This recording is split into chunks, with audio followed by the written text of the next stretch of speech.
The squiffer and its cooler newer version are fucking awful weapons. I mean, who at Nintendo had the idea to create a sniper class weapon that gets outranged by half the weapons in the game? Oh wait, what are you doing?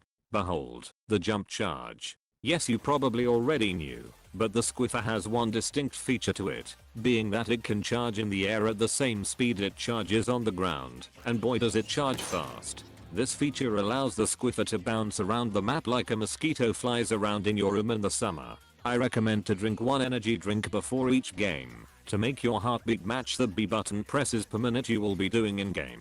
But while the mosquito sucks your blood and deals non-lethal poison damage, the squiffer will inject a load of ink, dealing 140 points of damage to a poor sod who was unfortunate enough to step into its crusher. Unlike most other chargers in this game, the squiffer can't sit in one position of the map during the entire game while still being useful to the team.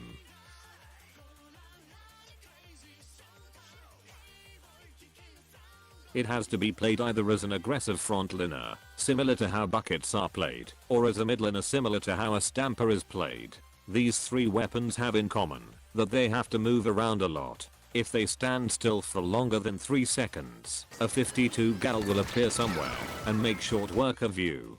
But while stampers and buckets projectiles have a bigger hitbox, the squiffer's projectile is thin like a needle, which forces the player to have god aim in general. While this affects all chargers, the squiffer struggles extra hard because it has to move and jump around all the time like a maniac in order to survive, which makes it much more difficult to aim your shots. Now you might be thinking, why shouldn't I play either of these then, since they are much easier to play while filling similar roles in the team? Well, playing the squiffer will automatically increase your social score, and every time you hit a trickshot, your charisma stats will be raised by 5%. It's true that a lot of people just view it as the trickshot weapon of this game, and while it certainly is good at that, you can absolutely dominate games with this weapon. And in order to do that, firstly your aim will need to be good, but that's a given, and by watching this video, you won't improve in that category. But in this video I can teach you the art of positioning.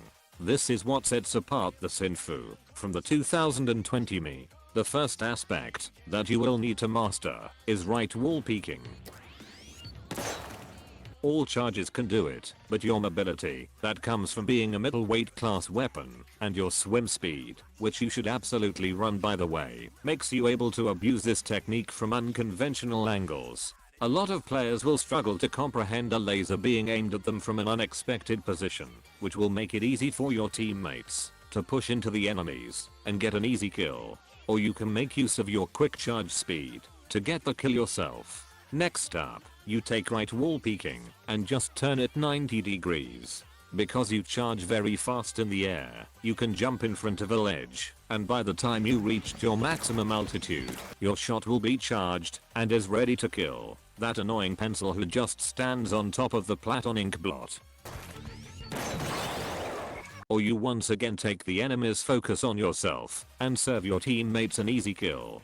If you are a thinking person, you could have gathered by now that I want you to distract the enemy often to make your teammates get the kills, which means that you should play this weapon like an attention whore to create easy targets for your teammates, but not always.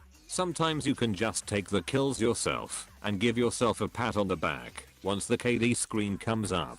But playing the distractor is something I see people do rarely, even though it can win you many games. You can play this way because you do still outrange half of the weapons in the game and probably live in their head rent free. What do I mean by that? See, since the squiffer is stigmatized as the trickshot weapon, no one wants to die to it because they don't want to end up in the next montage.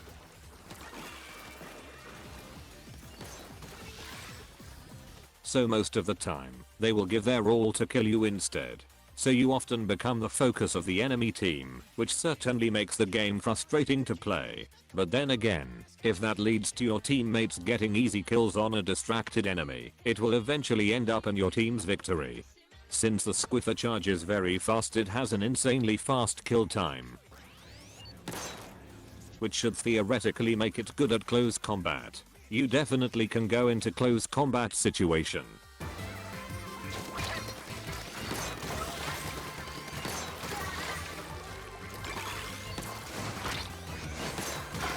But if you are facing a player with hands, you will die or get a trade 60% of the time.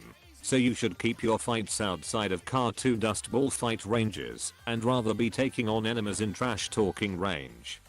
You should try to avoid these, since from personally experience, I can say that you will probably won't have a good time fighting them. Now we move on to the kits. The classic squiffer is decent if the enemy has a ninja squid weapon, because you can keep them spotted with your point sensor. You can hold defensive positions with your big bubbler and be a major headache to the enemy team, but if someone were to get into your bubble, you either have to leave it or take a close combat fight, and I already told you how those will most likely turn out. Its strongest mode is tower control, since you can use your special to protect your team on the tower, but it's also decent on clam blitz, for the already stated reasons. Now we come to this game's magnum opus, the new squiffer. Autobomb generally is just a good sub-weapon, for reasons you probably already know, but the star of the show is Zipcaster.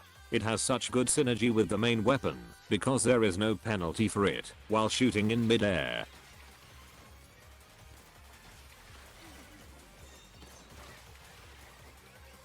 While using Zipcaster, it becomes even better at catching the enemy team's attention. Of course, you can also get good angles on the enemies yourself to get that dream engagement, where you can finally get rid of that fucking pencil. Generally you don't really want to run either of the squiffers on Rainmaker. Apart from that, the new squiffer doesn't really have mode restrictions.